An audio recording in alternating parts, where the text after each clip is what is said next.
वालेकुम रहमतुल्लाहि व बरकातहू। मेरे मोहतरम भाइयों दोस्तों, अभी मैं अमल और ऐसा एक अमल मुजरब वो लेकर पेश हुआ हूँ उन लड़कियों, उन औरतों के लिए जिनके शौहर खामद उनको बिला वजह गालियाँ देते हैं और बेहुदा बकवास करते हैं जो सुनने के लायक ही नहीं होती। ऐसी गंदी और गलीज़ गालियाँ निकालना या फिर कुछ ऐसे खामद जो कंजूस किस्म के और अपना माल जोड़ना, अपने बीवी और बच्चों पर ख़र्च ना करना, पैसा जोड़ जोड़ के संभाल के रखना और घर के अंदर ना कोई बीवी का कपड़ा अच्छा, ना कोई अपने बच्चों के कपड़े अच्छे, ना कुछ खाने के लिए अच्छा, बस 24 घंटे यही है माल की हिरफत कि पैसा जोड़ लूँ, फ़लाँ प्लाट ले लूँ, फ़लाँ एकड़ ज़मीन का ले लूँ, फ़लाँ कुछ ख़रीद लूँगा। घर के अंदर फाके, बीवी को कुछ ला के देना नहीं और वो बीवियाँ, वो औरतें और वो लड़कियाँ बहुत बेचारी परेशान होती हैं। ऐसी औरतों के लिए एक ऐसा मुजरब तरीक़ा है, वो इसको आज़माएँ और आज़मा करके देखें। इंशाअल्लाह जिसका शौहर गालियाँ देता है और वो गालियाँ देना बंद कर देगा और जिसका शौहर उसको जेब खर्चा नहीं देता उसको वो खर्चा भी देगा। ये नहीं है कि आप समझें कि उसकी तनख्वाह हो 25,000, 20,000, 15,000 या 10,000 और वो उसके घर के निज़ाम भी अच्छे खासे चल रहे हों और आप कहें कि हमें अभी फ़लाँ पार्क में, फ़लाँ होटल में लेके जाएं, फ़लाँ इधर घूमने के लिए लेके जाएं, घर का निज़ाम चले नहीं। ये बात नहीं है। ये उनके लिए है जो बहुत ज़्यादा कंजूस हैं, जो पैसे देते नहीं, ऐसे हज़ारों हैं। ये उन लड़कियों के लिए और इन औरतों के लिए हैं, वो ये अमल करें। और इंशाअल्लाह जो मेरी बहन ये अमल करेगी और इंशाअल्लाह अल्लाह ताला इस अमल की बरकत से अल्लाह वो ताला चाहेंगे तो वो इंशाअल्लाह आपको ख़र्चा ज़रूर देंगे, पैसे देंगे और इंशाअल्लाह जो गालियाँ देता है वो गालियाँ नहीं देगा।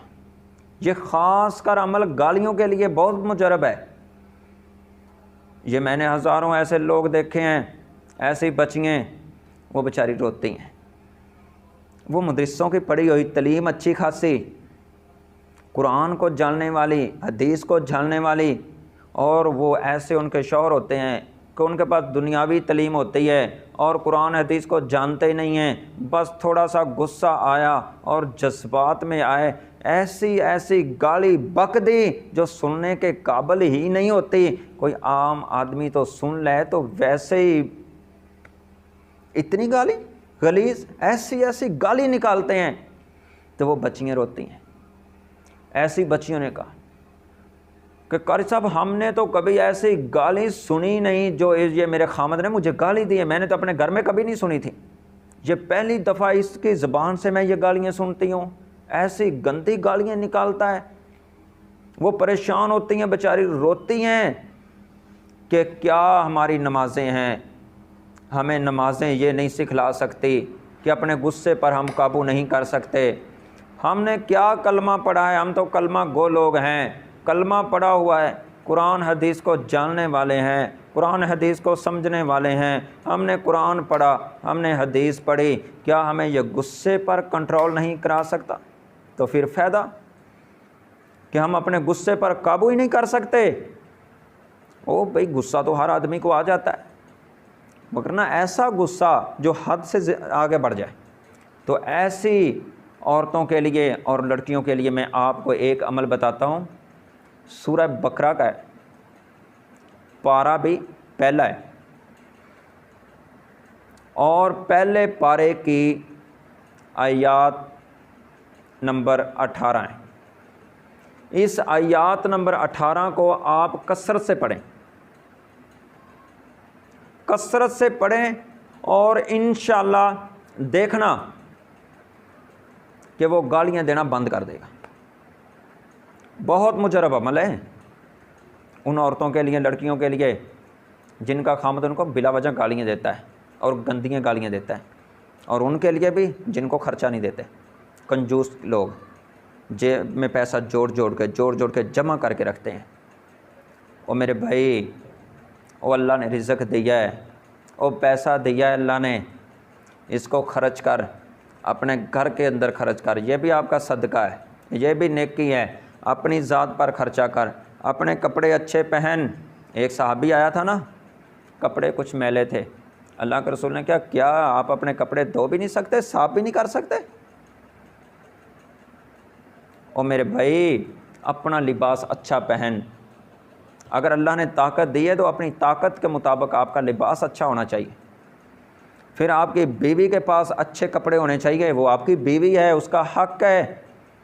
ये नहीं कि 2 साल बाद या साल बाद ईद में एक सूट लेके दे दिया, फिर उसके बाद ओ भाई, जिनके पास अल्लाह ने जिनको रिज़्क़ नहीं दिया वो तो सब्र करें, इस बात पर अल्लाह का शुक्र अदा करें कि जो कुछ अल्लाह ने दिया है वो उस पर राज़ी हों। अल्लाह इनसे राज़ी होकर इंशाल्लाह अल्लाह इनके बदले, ये इस गुर्बत के बदले इंशाल्लाह अल्लाह जन्नत देगा।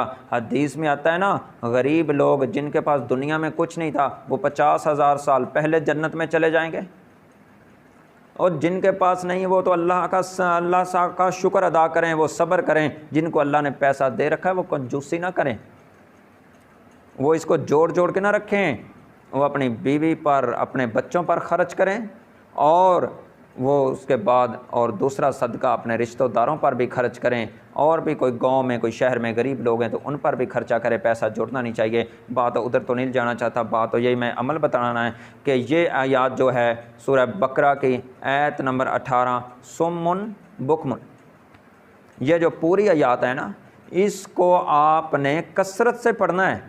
ये वो औरत और वो ये लड़की पढ़े तो इंशाल्लाह वो गालियाँ देना भी छोड़ देगा और वो आपको खर्चा भी देगा। जाओ आज ये अमल ले जाओ, ये उन औरतों के लिए याद करोगी। जाओ आजमा के देखो, देखना कितना फ़ायदा होता है। अब ये आप अमल देखना और इसको करना और फिर आजमाना और फिर देखना इसका क्या फ़ायदा होता है। खर्चा मिलता है नहीं मिलता, पैसे जोड़ के रखता है, इंशाल्लाह ज़रूर देगा अल्लाह के हुक्म से। इंशाल्लाह यह कुरान की बरकत है और यह कुरान की हिकमत है।